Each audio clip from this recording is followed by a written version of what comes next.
See it, let's see it. Here's the top 128 YCS Orlando Adventure Crystron deck profile. Yeah. Best deck of the format. Fuck clearly, yeah. Clearly. Alright, let's start. We have 3 Smiger, 3 Sulfafnir, 1 Crystron, 1 Citri.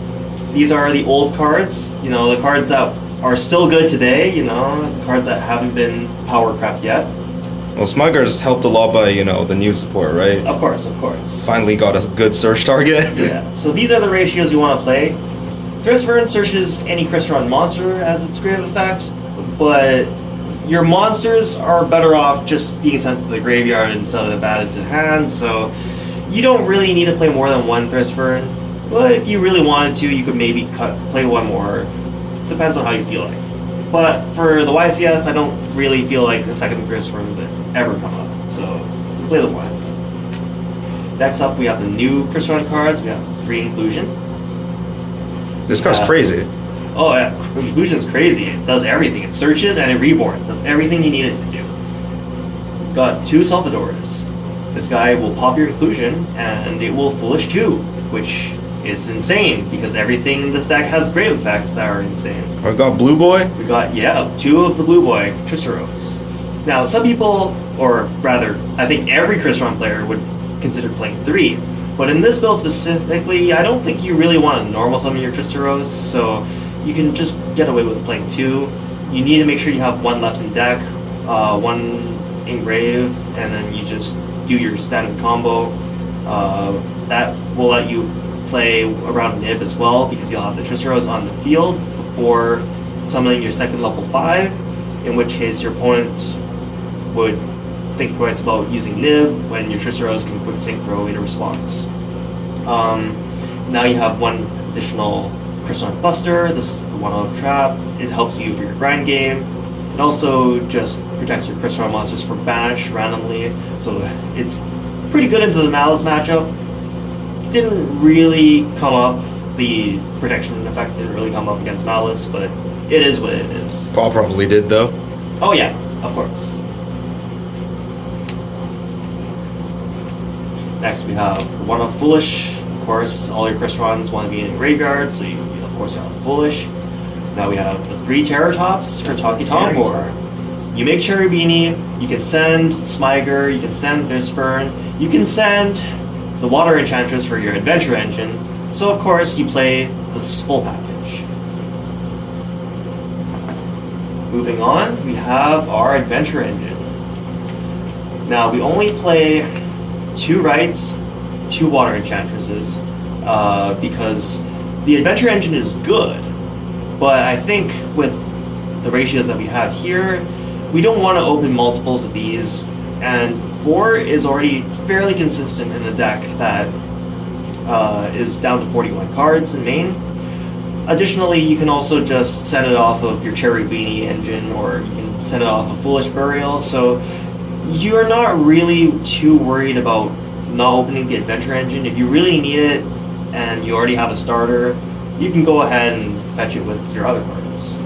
And then of course you play the Fateful as the Garnet, and you play the Griffin Rider for your negate.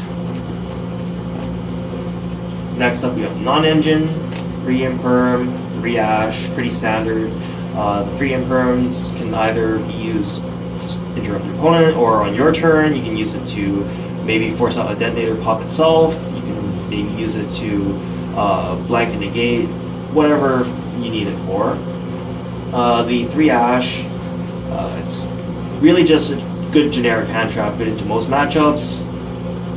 It's also there for when your opponent sides in all the mult chummies and you want to have some way of actually playing the game on your turn. Next up we have 3 Ogres. This was a little underwhelming, I have to say, but I was convinced going into the YCS thinking, if you Ghost Ogre Malice on their Link monster, they'll lose a body and they'll need more extension to actually play the game.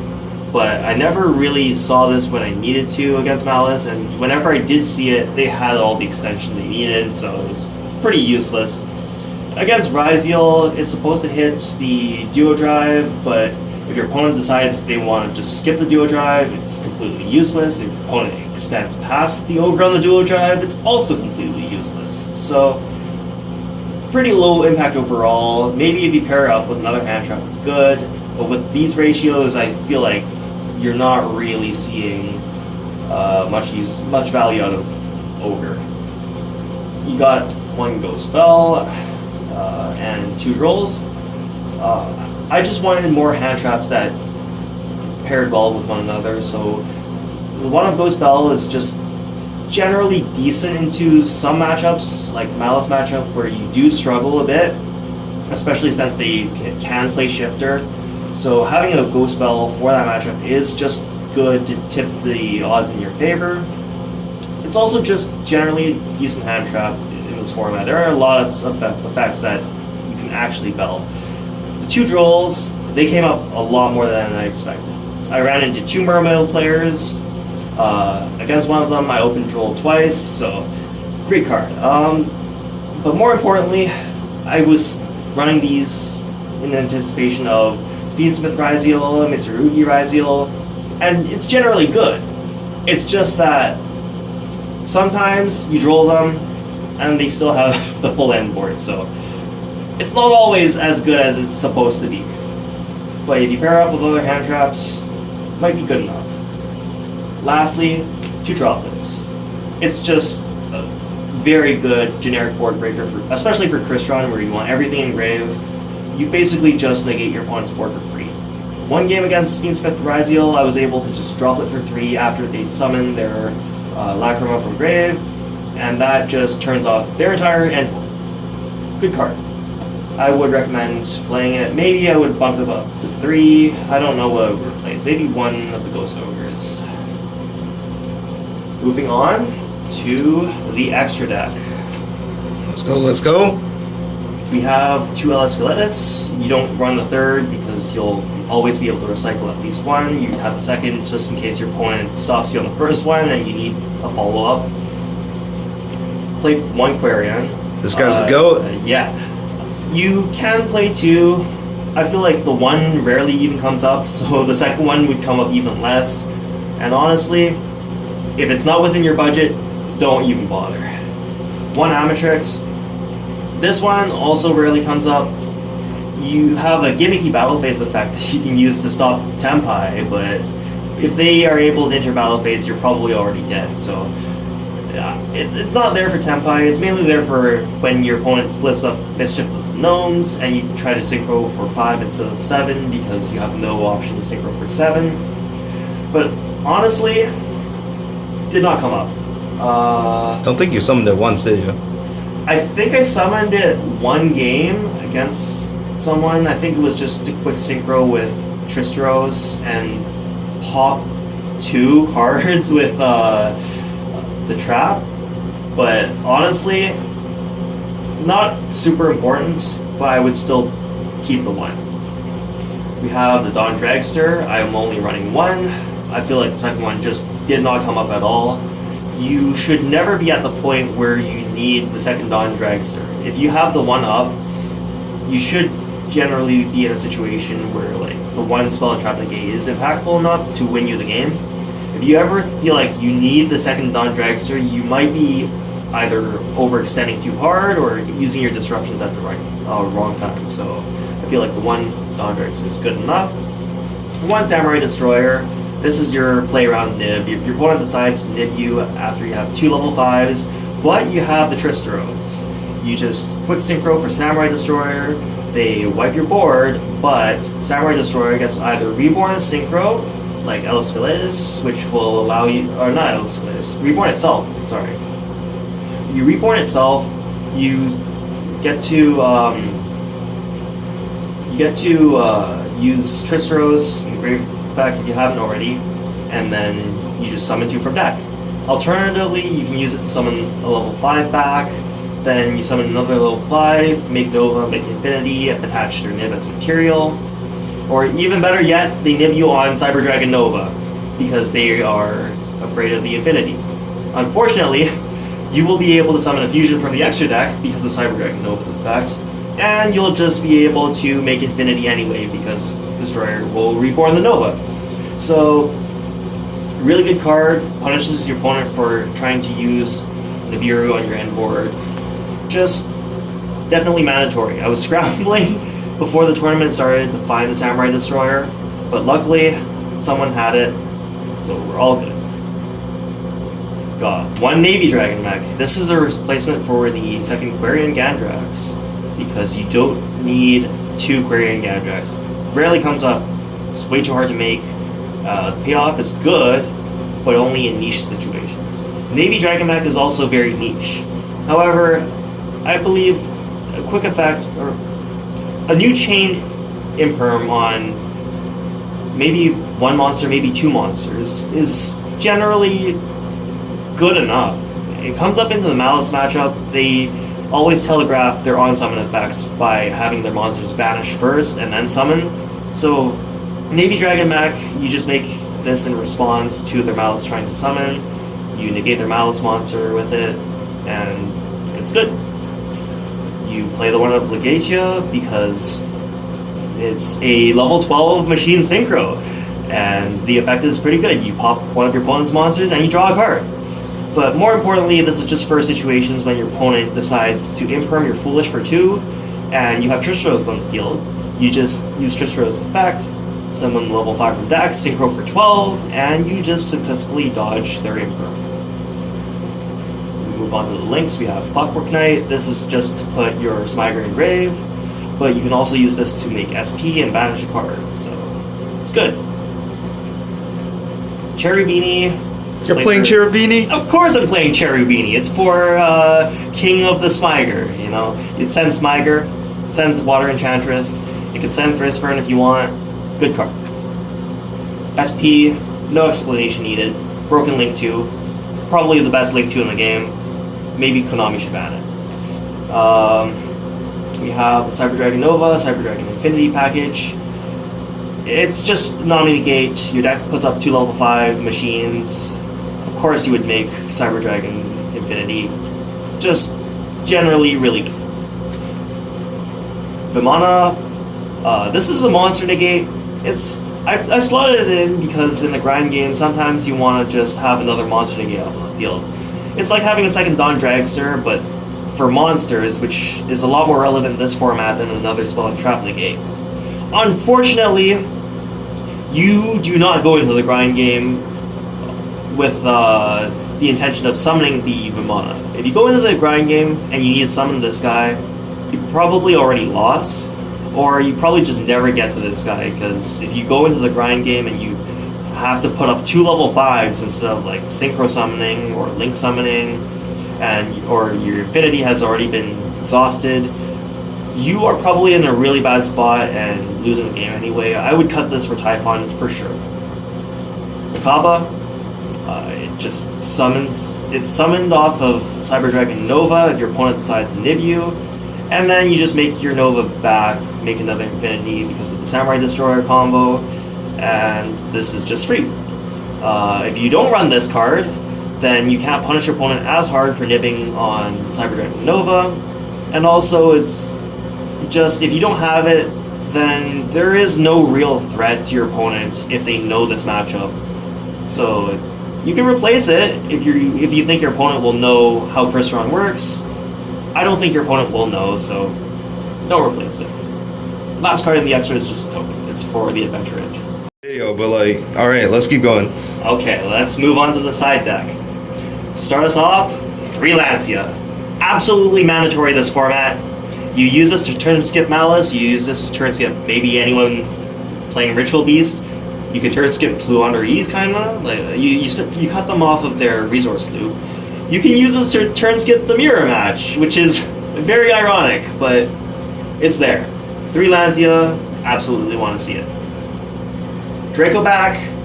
This wasn't as relevant as I would like it to have been. It's just a searchable card for your Adventure Engine going second. Helps with breaking boards, which your deck does struggle into. But I feel like this could have been something else that might have been a little more impactful. We have 2 Lightning Storms, 1 Duster, This is to respect back row decks, because I do respect back row decks. I am very much afraid of someone flipping up 2 floodgates and ending my YCS run. It's not bad against Malice either, is it? Yeah, exactly. You can use Lightning Storm on Malice Link monsters. You can use them to hit the Malice back row. They usually have 2 traps set. If they have an Imperm, that's even more value off of a single Lightning Storm. And you got the Harpy's Feather Duster, which also accomplishes a similar thing. If your opponent decides to play continuous floodgates instead of lingering floodgates, like if your Malice opponent wants to play deck Lockdown, for example, these are definitely going to see a lot of value in that matchup. Also, I play against 2 Labyrinth matchups at the YCS, so Lightning Storm, Duster, these are just auto-win cards in that matchup.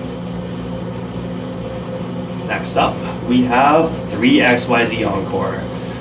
Now, you might be wondering, why would we play XYZ Encore? We can just play Ultimate Slayer, get more value by sending Aggregator.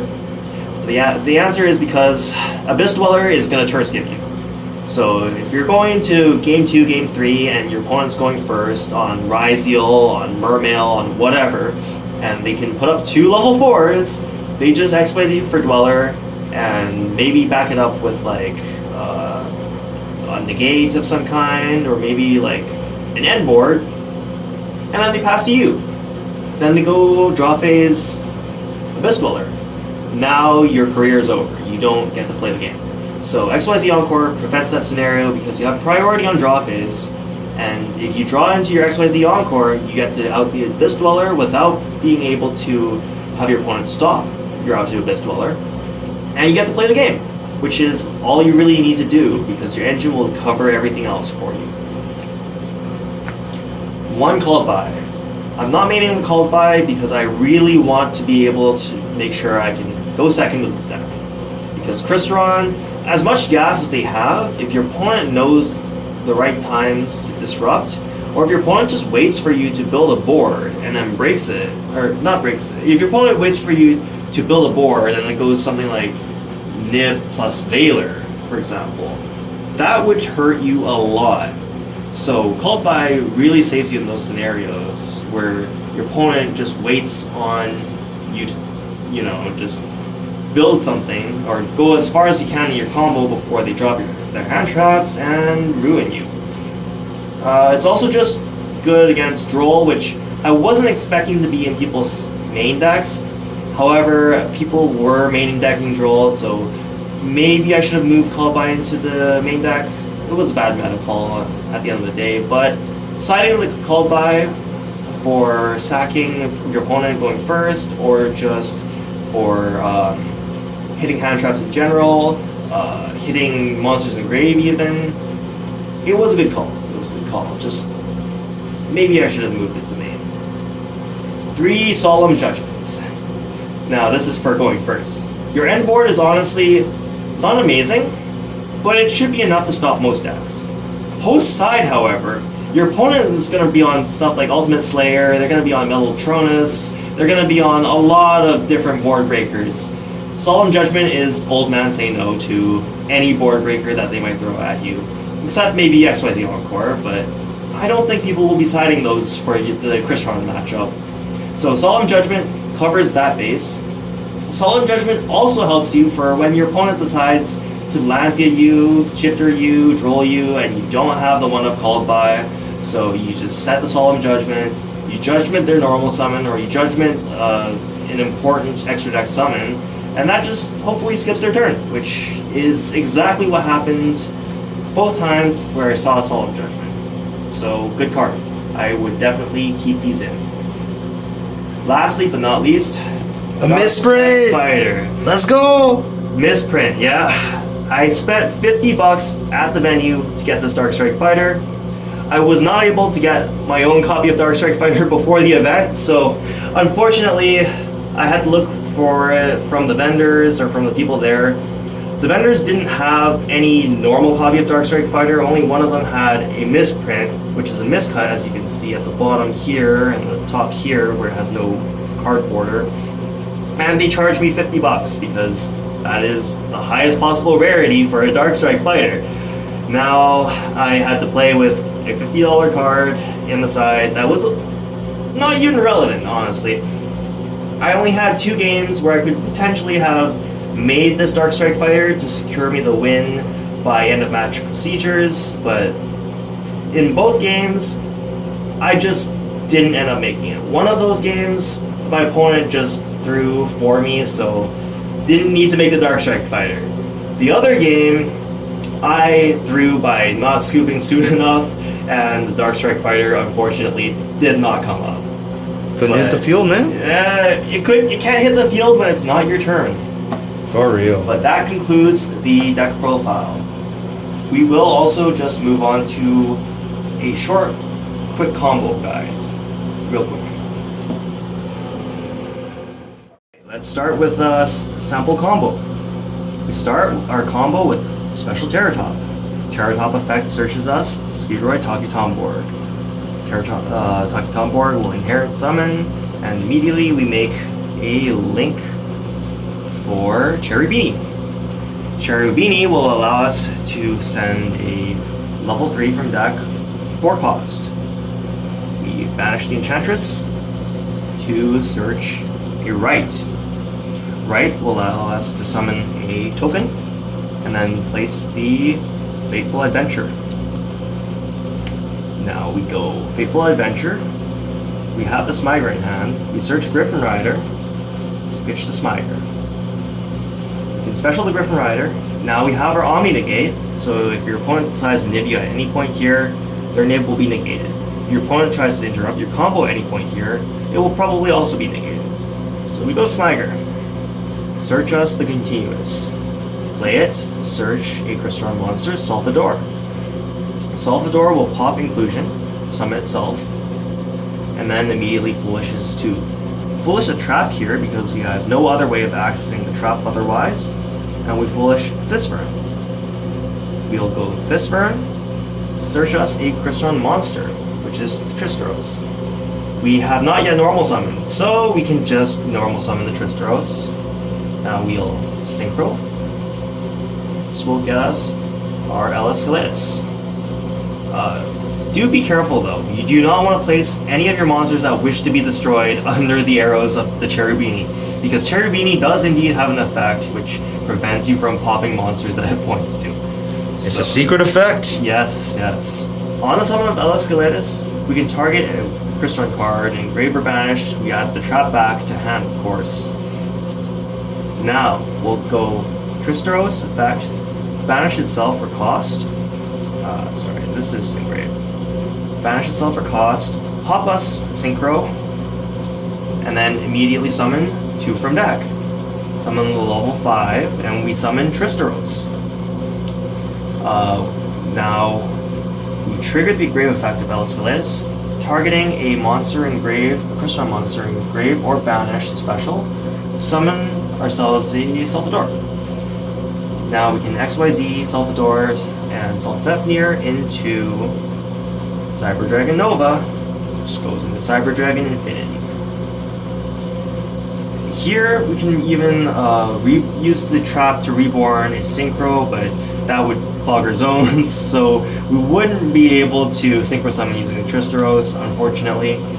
But I believe this concludes the combo, which is just you have your adventure engine set up, so you'll have a Griffin Rider next turn as well if you use the negate. You have the Crystron cluster that pops 2 cards on your opponent's field if you have a Crystron Synchro, which you can summon off Tristeros, or alternatively you can pop 1 card on your opponent's field and also just recycle back any of these.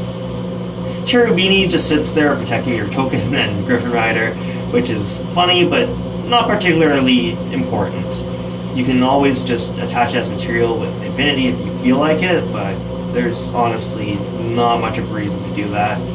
You have your quick Synchro with Tristeros, probably just accessing either a Synchro 5, a Synchro 7 machine. Maybe you can even go for Legatia if you summon level 3 and Synchro with the Griffin Rider, but I wouldn't recommend it. The one game where I did that, I lost that game, so not a good idea. We also have, we have the negate on Infinity, of course. Your opponent will probably try to summon Typhon after interrupting you a lot, or after playing through a lot of your board, because you've already summoned multiple times from the extra deck, especially because you have the Infinity. You can just cluster that. So I would recommend holding your cluster for a Typhon if need be. Usually people either don't have the Typhon, or if they do have the Typhon, they'll probably summon it before you use the trap, so that's good to have. The end board here is just 2 Omni Negates, a quick Synchro, and the pop. But this end board is honestly more than enough to stop most decks in their tracks. If you happen to open your side deck Judgment, even better. Your opponent just cannot win the game, so you'll always go to game 3. That's it for the combo. Said he wanted to do some shoutouts. All right. Yes, sir. Let's start. Shoutouts to Ivan Weeb C Fang I don't know who that is. for helping me acquire a lot of the Crystron core, as well as helping me lab out this deck. No, that guy sucks. What do you mean? This guy showed me how the basics of how Crystron plays, and you know, I learned how to play the deck from this man. All I did was throw in an adventure engine and call it a day. So like, if he had played this deck, he would have probably made top cut. No, I don't think so. I think he would. I think he would. Shoutouts to my man Jablini for helping me acquire cards from the people in Gainesville.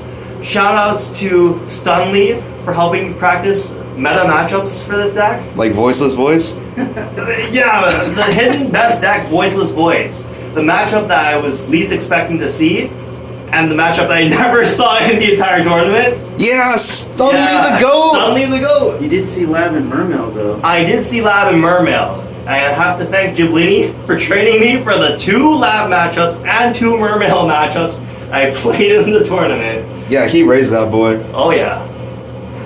And that's it. All right. Thanks for watching the deck profile.